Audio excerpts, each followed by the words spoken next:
hello friends नमस्कार সকলোকে মই angkitakalita আপোনালোক সকলোকে স্বাগতম জনাইছো একে ক্ৰিয়েচনছত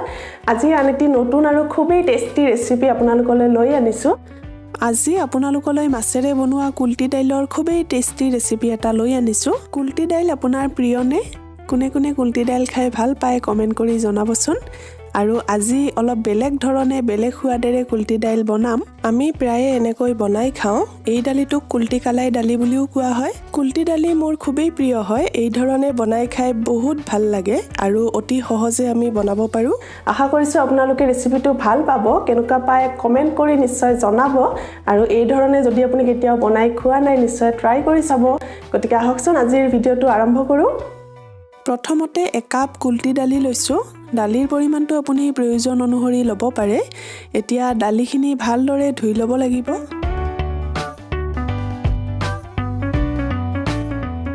মায়ে দালিখিনি ধুই দিলে আৰু মই ভিডিওটো ৰেকৰ্ড কৰিলো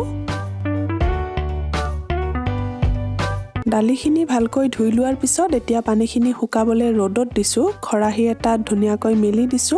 আৰু কেনেবাকৈ যদি ৰ'দ নাথাকে তেতিয়াহলে আপুনি ফেনৰ তলতো দিব পাৰে দালিখিনি শুকাই গৈছে এতিয়া এইখিনি আমি অলপ গৰম কৰি ল'ব লাগিব 4-5 মিনিটৰ কাৰণে কম জুইত ৰাখি শুকানে অলপ ভাজি ল'ব তাৰ পিছত ইয়াত মই কেইপিছমান মাছ লৈছো মাছখিনিও ভালকৈ ধুই লৈ এচামুচকৈ নিমখ আৰু হালধি গুৰি সানি লৈছো আৰু লৈছো এটা পিয়াজ দুটা শুকান জলকীয়া দুখিলা তেজপাত 10 ফুটামান নহৰু আৰু অলপ আদা টুকুৰা লৈছো কুলটি দালি আজি যেহেতুকে মাছেৰে বনাম সেই কাৰণে ইয়াত মই মাছ লৈছো আপুনি পছন্দৰ যিকোনো মাছ ল'ব পাৰে এতিয়া গৰম কৰি লোৱা দালিখিনি আমি গুৰি কৰি ল'ব লাগিব তাৰ বাবে মিক্সিৰ জাৰ এটাত দালিখিনি দি পেলাই ভালদৰে গ্ৰাইণ্ড কৰি লম আৰু আদা নহৰু পিয়াজখিনিও গ্ৰাইণ্ড কৰি লৈ মছলা পেষ্ট বনাই লম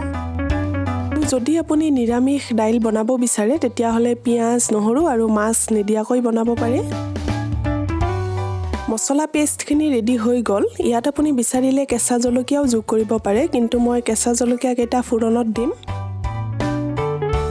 দালিখিনি ধুনীয়াকৈ গুৰি হৈ গল এইখিনি এতিয়া বাটি এটাত উলিয়াই লম সৰুতে আইতা মাহঁতক দেখিছিলো জাটাত কুলটি দাইল বা মাটি দাইল গুৰি কৰিছিল কিন্তু আজিকালি জাটাৰ প্ৰচলন প্ৰায়ে নাইকিয়া হ'ল তথাপিতো বহুত ঘৰত জাটা ব্যৱহাৰ কৰে গুৰিখিনি যেহেতু শুকান হয় ইয়াত আমি এতিয়া পানী যোগ কৰিব লাগিব প্ৰথমে এগিলাস পানী দিছো পানীৰ পৰিমাণটো আপুনি চাই ল'ব কিমানখিনি প্ৰয়োজন হয় জোখমতে পানীৰ পৰিমাণটো দিব লাগিব এতিয়া পানীখিনি দি পেলাই ভালকৈ এবাৰ মিহলি কৰি লৈছো ইয়াত আৰু এগিলাস পানী মই যোগ কৰিম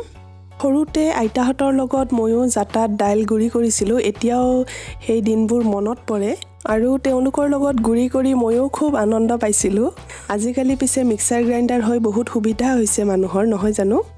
আৰু এগিলাস পানী দি পেলাই ভালকৈ মিক্স কৰি লৈছো গতিকে দাইলৰ মিশ্ৰণখিনি আমাৰ ৰেডি হৈ গল এতিয়া নেক্সট প্ৰসেছলৈ যাওঁ তাৰ পিছত এতিয়া প্ৰথমে মাছখিনি ভাজি লম গতিকে কেৰাহী এটাত মিঠাতেল অকমান গৰম হ'বলৈ দিছো তেলখিনি গৰম হৈ গৈছে গতিকে এতিয়া মাছখিনি তেলত দি দিছো আৰু দুয়োফালে ভালকৈ ৰঙচুৱা পৰালৈকে ভাজি লম মাছ ভাজোতে জুইটো মিডিয়ামত ৰাখিব মাছ ভজা হৈ গল গতিকে এইখিনি এতিয়া কেৰাহীৰ পৰা নমাই থৈ দিম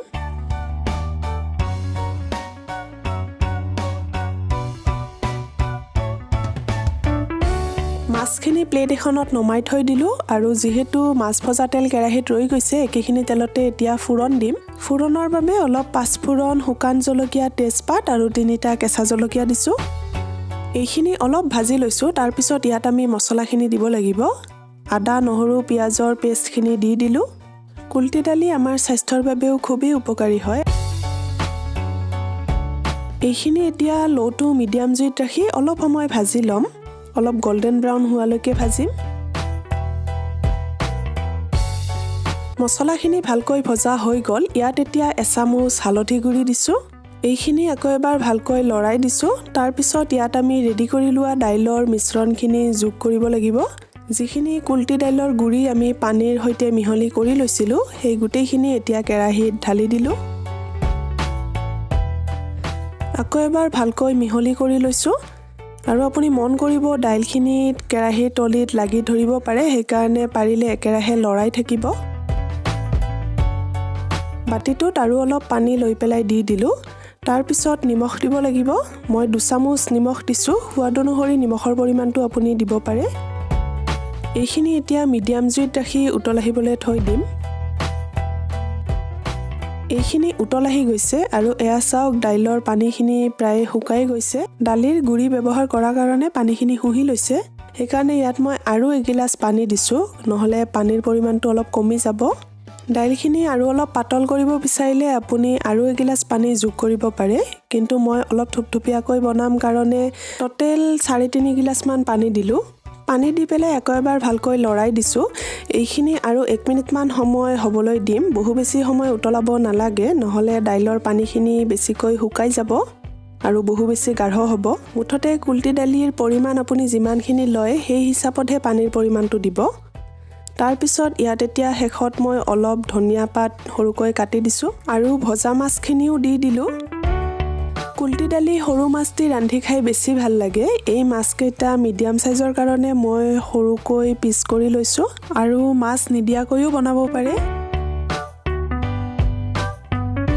তাৰ পিছত দাইলৰ সোৱাদটো আৰু অলপ বঢ়াবলৈ ইয়াত মই অলপমান গৰম মছলা গুৰি দিছো গৰম মছলা গুৰি নিদিলেও হয় তথাপিতো অলপ দিলে ভাল লাগে যদি আপুনি দিব নিবিচাৰে গৰম মছলা গুৰি নিদিলেও হ'ব আকৌ এবাৰ গোটেইখিনি ভালকৈ মিহলি কৰি দিছো আৰু জুইটো লওটো মিডিয়ামতে ৰাখিব বহু বেছি বঢ়াই দিলে সোনকালে কেৰাহীৰ তলিত লাগি যায় আৰু দাইলখিনি গোটা বান্ধে গতিকে এতিয়া মাছেৰে বনোৱা টেষ্টি কুলটি দালি ৰেডি হৈ গল আৰু এইখিনি পৰিবেশন কৰিবলৈ বাটি এটাত নমাই লৈছো এই ধৰণে কুলটি দালি ৰান্ধি আপুনি ভাতৰ লগত বা ৰুটিৰ লগত খাব পাৰে আশা কৰিছো আপোনালোকে আজিৰ এই ৰেচিপিটো ভাল পালে এয়া খাবলৈ সঁচাকে বহুত টেষ্টি হয় সেইকাৰণে মই ৰেচিপিটো আপোনালোকলৈ আগবঢ়ালো আৰু আপুনি এনেকৈ ট্ৰাই কৰি নিশ্চয় মোক জনাব কেনেকুৱা পালে গতিকে ভিডিওটো চোৱাৰ বাবে সকলোকে ধন্যবাদ জনাইছো আন এটি নতুন ৰেচিপি ভিডিঅলৈ সোনকালে পুনৰ লগ পাম তেতিয়ালৈকে সুস্থ থাকক সুখত থাকক বাই বাই